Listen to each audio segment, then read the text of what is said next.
I'm going to do something today that I don't really like to do. I'm going to talk a little bit about myself.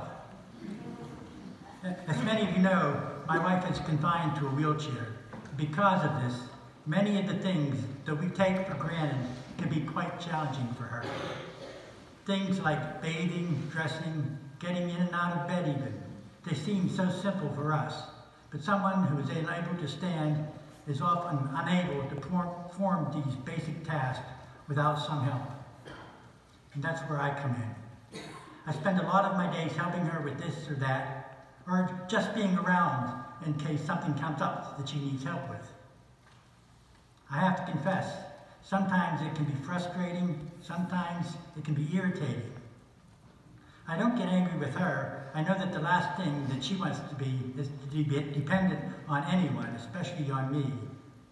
But sometimes it's hard not to show the frustration, especially when it takes me out of my customary routines. And don't get me wrong, I have no regrets, and I'll continue to try to help her with anything she needs help with, as long as I'm able. But it's just not the life that I bargained for when we first started out our lives together. I'm not telling you this to get a pat on the back or to gain your sympathy, because I know that there's many here in this parish that deal with the same kind of issues. Whether it be a physical, mental, emotional, or other kind of problem, we all at times deal with issues that we never bargained for. We enjoy the good times that we have together, but when the times get tough, we do our best to be there for one another as best we can. It's just part and parcel of what we call life. But what is it that keeps us together and helps us endure these difficult times? Of course, first of all, it's love. We grow in love over the years until it's strong enough to bear even the heaviest of burdens. And out of that love comes faithfulness. A faithfulness that is stronger than the obstacles and the challenges and the setbacks that life puts in our path. And that's what our readings today are all about.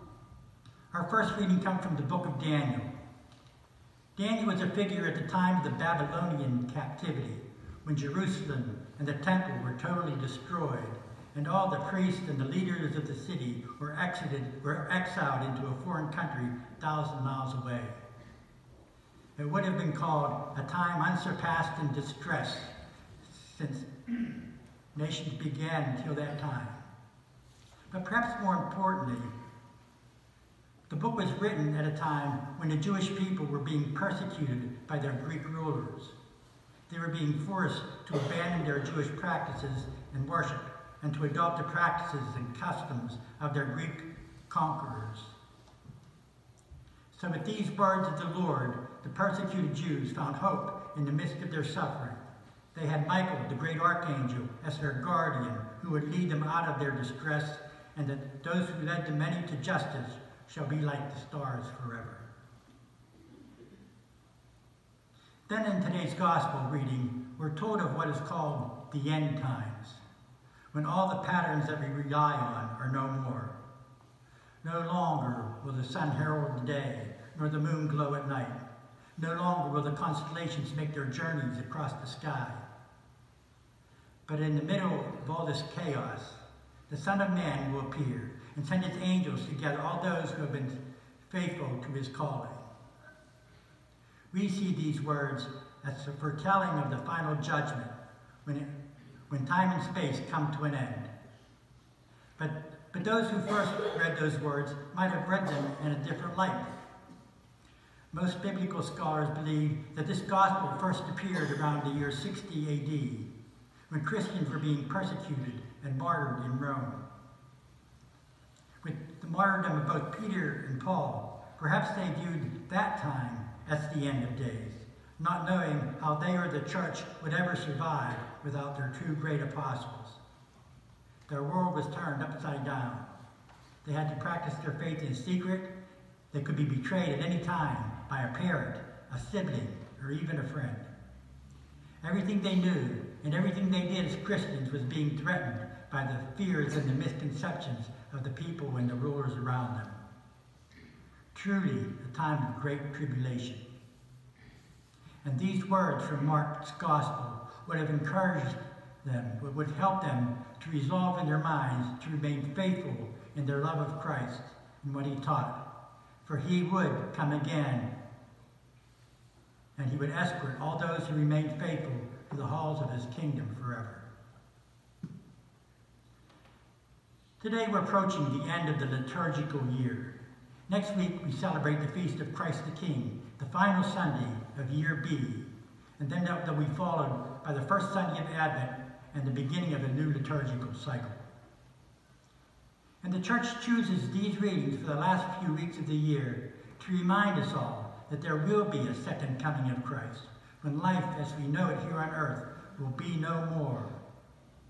And the readings remind us too that our own mortal life will one day come to an end, just as surely as this liturgical year comes to an end.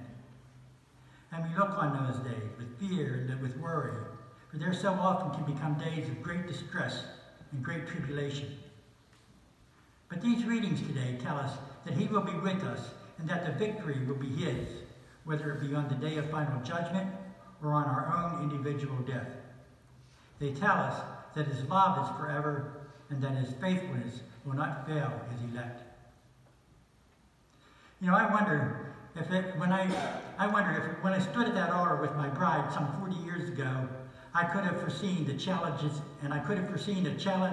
and difficulties that our lives together would bring.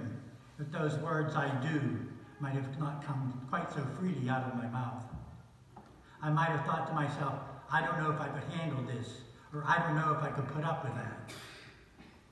I think many of us can look back on our lives and wonder how we ever survived some of the curveballs that have been thrown in our way. Yet we find when we are strong in our love, when we stay strong in our faithfulness, we are given the strength and the grace to endure anything that life may bring us. And I think today's readings tell us that as well, that if we stay strong in our love and strong in our faithfulness for God, we can pass through the times of the greatest tribulation and the greatest distress safely and securely in his hands. For he is forever strong, and it is love, and his faithfulness lasts forever. And we can sing with the psalmist, "Therefore my heart is glad and my soul rejoices, because you will not abandon my soul in the netherworld, nor will you suffer your faithful one to undergo corruption. You are my inheritance, O Lord."